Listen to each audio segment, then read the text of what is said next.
टांडा की गलियों में घुसते ही इस तरह का शोर आपके कानों में सुनाई देता है।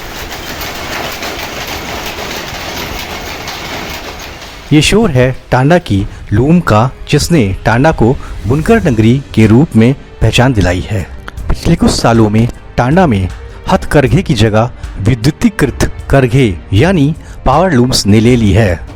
तनवीरुल ईमान अंसारी एक बुनकर परिवार से संबंध रखते हैं। वे बताते हैं कि उद्योग की वजह से टांडा के आर्थिक हालात काफ़ी मजबूत हुए हैं। बुनकरों की बहुत सारी समस्याएं हैं, पहले भी थी।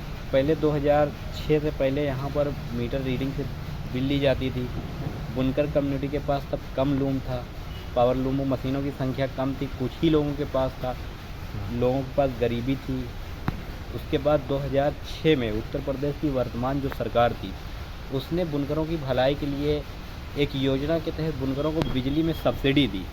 मीटर व्यवस्था को ख़त्म करके 65 रुपया प्रति लूम के हिसाब से, जितनी मशीनें हैं आपको 65 रुपया प्रति लूम के हिसाब से देना है।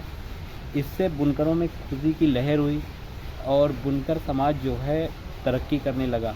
धीरे धीरे जिनके पास 1 मशीनें थीं, 2 मशीनें थीं, उनके पास 10 मशीनें हो गई, 20 मशीनें हो गई।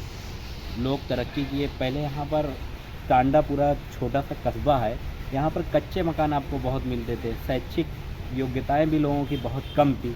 मगर जब सरकार ने सब्सिडी दी तो लोगों की आर्थिक स्थिति सुधरी, पावर मशीनों की संख्या भी बढ़ी, लोगों के मकान कच्चे से पक्के हो गए, लोगों की शैक्षिक स्तर बढ़ी। आज आप टांडा शहर में किसी भी मोहल्ले में जाएंगे तो आपको इसी बुनकर ही के पेशे से जुड़ने वाले जो बच्चे हैं, उनकी आर्थिक स्थिति बढ़िया होने से वो तालीम में भी आगे गए।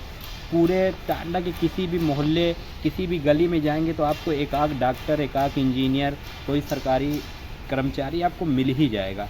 प्लस कारोबार की भी आर्थिक हालात अब किसी के पास ऐसा बहुत कम ही लोग मिल पाएंगे जो समाज के एकदम निचले पायदान पे हों, जिनके पास पावर मशीन ना हो, वरना हर आदमी के पास पावर मशीन भी है।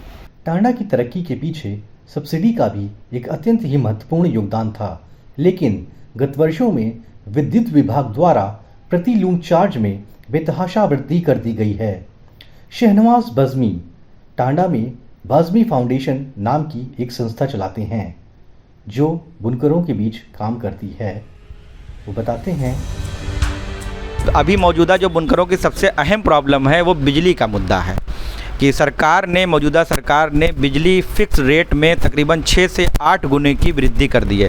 65 रुपये पर लूम जो इनको चार्ज देना पड़ता था, आज 400 रुपये और 800 रुपये देना है। इससे छोटे बुनकरों को बहुत ज़्यादा परेशानी है, यानी कह लीजिए भुखमरी के हालात आ जाएंगे या लूम बंद हो जाएगा। इसके लिए कुछ बुनकर तत्पर हैं कि इस रेट को रिवाइज़ कराने के लिए आंदोलन किया जा रहा है, लोगों से मिला जा रहा है, सहयोग किया जा रहा है। साथ में बुनकरों की और भी बहुत सी समस्याएँ हैं, जैसे इनके शैक्षणिक हालात या इनकी सामाजिक कुछ प्रॉब्लम है। मगर जब उत्तर प्रदेश में सरकार बदली, समाजवादी पार्टी ने हमको ये सब्सिडी दी, उसके बाद 2017 में सरकारें बदल गई। 2017 में बीजेपी की सरकार है, वर्तमान में मुख्यमंत्री उत्तर प्रदेश के मुख्यमंत्री योगी आदित्यनाथ को बनाया गया। उसके बाद भी ये फ्लैट रेट चलता रहा, मगर 1 जनवरी 2020 को योगी सरकार ने एक शासनादेश जारी किया कि ये जो बुनकरों का फ्लैट रेट है इसको हम खत्म करते हैं और जो पुरानी मीटर व्यवस्था थी हम उसको लागू कर रहे हैं। सरकार ने इससे बुनकरों का जो कारोबार जो बढ़ रहा था, जो बुनकर समाज तरक्की कर रहा था, जो संकट के घेरे में आ गया। फिर बुनकर समाज ने इसके लिए आंदोलन किया, बहुत सारे प्रदर्शन किए, धरना प्रदर्शन हुआ, हमने सरकार से कई बार वार्तालाप भी की। इस दौरान हमने 3/9/2020 को सरकार से एक वार्ता की, जिसमें सरकार ने हमसे कहा कि हमारे जो प्रतिनिधि थे बुनकर के, मैं तो प्रतिनिधि नहीं हूँ बुनकरों का, मगर बुनकरों की आवाज़ सोशल मीडिया है उससे मैं उठाता रहता हूँ, मैं पोस्ट वगैरह करता रहता हूँ जो हमारी समस्या है। तो इससे जो है हमारी जो बुनकरों के प्रतिनिधि थे वो सरकार से 3/9/2020 को मुलाकात की, जिसमें सरकार ने हमको आश्वासन दिया कि आपकी समस्या को मुख्यमंत्री के समक्ष है, जल्द ही इसका निस्तारण किया जाए। फिर सरकार ने हमसे ये वादा किया कि जो आपकी बिजली की व्यवस्था है 31 जुलाई 2020 तक पुरानी से बहाल पुरानी ही रेट से देना है आपको, और 1 अगस्त 2020 संशोधन करके नए फ्लैट रेट की योजना लागू कर दी जाएगी। उस समय सरकार ने हमसे वादा किया था कि हम 1 अगस्त से आपको नए फ्लैट रेट पर ही बिजली देंगे और नया फ्लैट रेट चालू करेंगे। खैर 3 साल बीत गया, फिर सरकार ने एक शासनादेश जारी किया, 14/10/2020 को नया शासनादेश जारी कर दिया।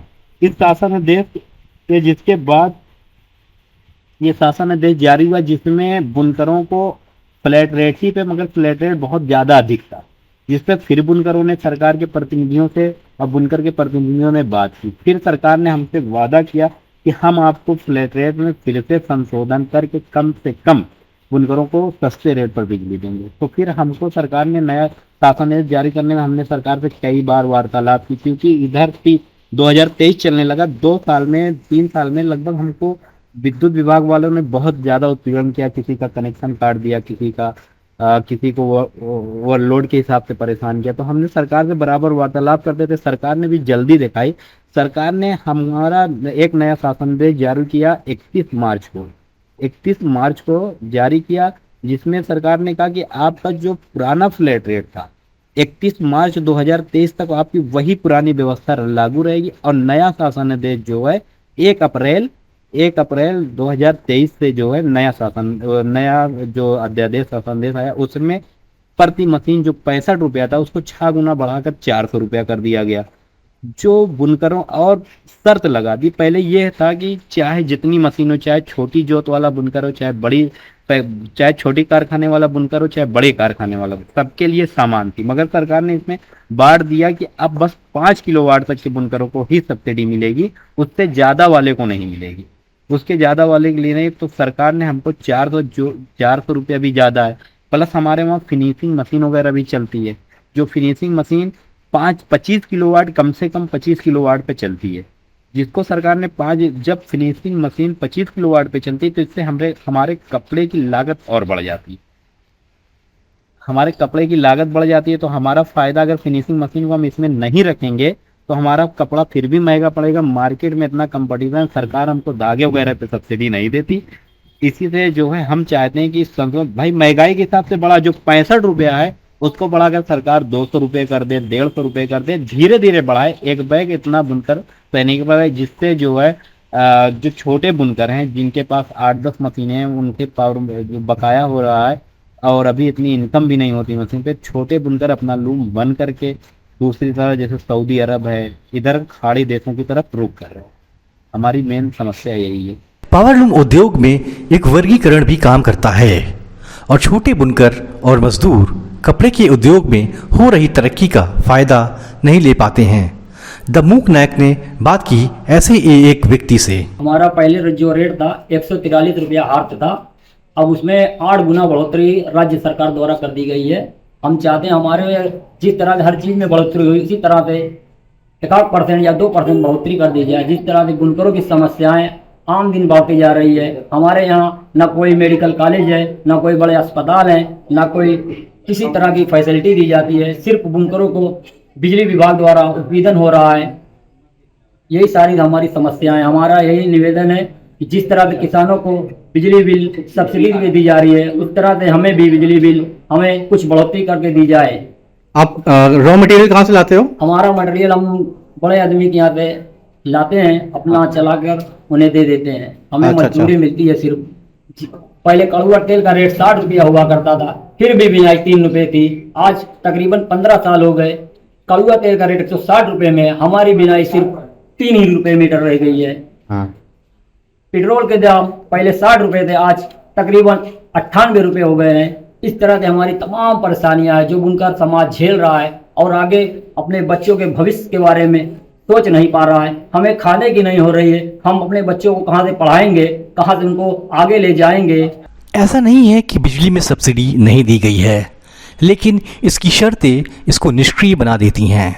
दमूक नायक ने बात की अजीमुल अंसारी से, जो फिनिश्ड प्रोडक्ट्स के लिए मशीन पे काम करते हैं। मेरी स्थिति इस वक्त बहुत दयनीय है। ये सरकार जो है बिजली का रेट काफ़ी ज़्यादा बढ़ गया। पहले हम महीने में 2860 रुपया जमा करते थे, हाँ, महीने की बिजली पर। आज हमसे 16,000 रुपया मांग रहे हैं।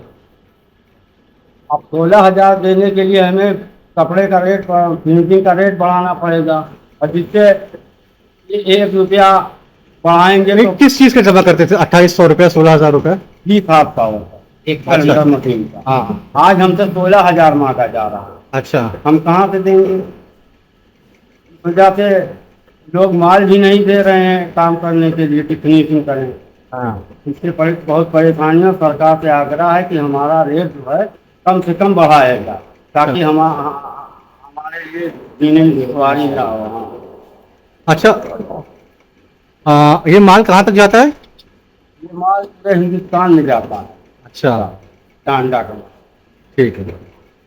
और विदेश भी जाता है? विदेश में, हाँ विदेश भी जाता है, कुछ विदेश भी स्टॉल जाता वगैरह। है, स्टॉल वगैरह। ये फिनिशिंग का काम सिर्फ करते हैं। सिर्फ हम फिनिशिंग का काम करते हैं। ठीक है। फिनिशिंग की वजह से लेबर चार्ज भी, महंगाई की वजह से लेबर चार्ज भी बढ़ गया है, हमारा रेट भी नहीं बढ़ रहा है। हमसे 16,000 रुपया मांगा जा रहा है, हम कहाँ से? नए ज़माने में हथकरघे की जगह बिजली से चलने वाले करघे ने बड़ी व्यापक स्तर पर ले ली है, पर यह बदलाव यहीं तक सीमित है, क्योंकि आज भी करघा उद्योग ई कॉमर्स का खास उपयोग नहीं कर पाया है। तनवीरुल ईमान अंसारी सोशल मीडिया पे काफ़ी सक्रिय हैं और उन्होंने दमूक नायक को इसके संभावित कारण बताए। यहाँ के लोग ई कॉमर्स से क्यों नहीं जुड़ पाए? यहाँ के देखिए थोड़ा सा आर्थिक शैक्षिक संपन्न हुए, मगर जो छोटा तबका है, जो भी अभी उतनी तरह से जो सरकार की योजनाएं होती हैं, जैसे जब सरकार जीएसटी लाई तो मैंने लोगों से कहा जीएसटी लाई तो मैंने लोगों से कहा जीएसटी लीजिए, जीएसटी से काम करिए, मगर यहाँ की जो आवाम है वो डरती है, तो जीएसटी में रजिस्ट्रेशन नहीं करा रहे हैं। जाहिर सी बात है, अगर किसी भी हम पोर्टल पे काम करेंगे, किसी भी जो ऑनलाइन ये है, जैसे अमेज़न है, फ्लिपकार्ट है, आदि वगैरह, इस पे काम करने के लिए जीएसटी रजिस्ट्रेशन मांगता है। यहाँ पर लोग ये समझते हैं कि अगर हम सरकार से जुड़ेंगे तो हमारे दिक्कत होगी, कोई जीएसटी वगैरह में रजिस्ट्रेशन नहीं करा रहा है। मतलब ये तालीम की कमी है, वो अपना फायदा ही नहीं समझ पा रहे हैं कि क्या है, बस वो बुनकर हैं तो बस वो मशीन ही चलाना अपना जोर देते हैं। और जो लोग हैं, कुछ लोग हैं जो जुड़ रहे हैं, धीरे धीरे जागरूकता आ रही है, धीरे धीरे लोग जुड़ रहे हैं, लोग धीरे, यहाँ तक कि यहाँ पर जो सरकार लघु उद्योग में रजिस्ट्रेशन कराती है, लोग रजिस्ट्रेशन कराना भी नहीं चाहते। बस यही वजह है जिससे ये लोग ऑनलाइन सिस्टम पे नहीं जुड़ पाते। और जो यहाँ की मतलब मार्केट है, पहली बात जो यहाँ का बुनकर है वो मार्केट से जुड़ा ही नहीं है। जो ऑफलाइन मार्केट है यहाँ पे वो बड़े ही लोग जुड़े हुए हैं, जो बड़े बुनकर हैं, छोटे बुनकर जुड़े ही नहीं हुए हैं। तो बड़े बुनकर अभी उनका काम चल रहा है, तो इसलिए वो और नहीं ऑनलाइन जुड़ रहे हैं। और एक चीज़ और है कि हमारा जो कपड़ा है बहुत मतलब निचले, बहुत ही ऐसा है कि जो हिंदुस्तान की बहुत निचली आवाम है, जो निचले स्तर के लोग हैं, हमारा कपड़ा सस्ते की वजह से जाना जाता है, सस्ते की वजह से जाना जाता है, तो बहुत निचले स्तर पर लोग इसका यूज़ करते हैं।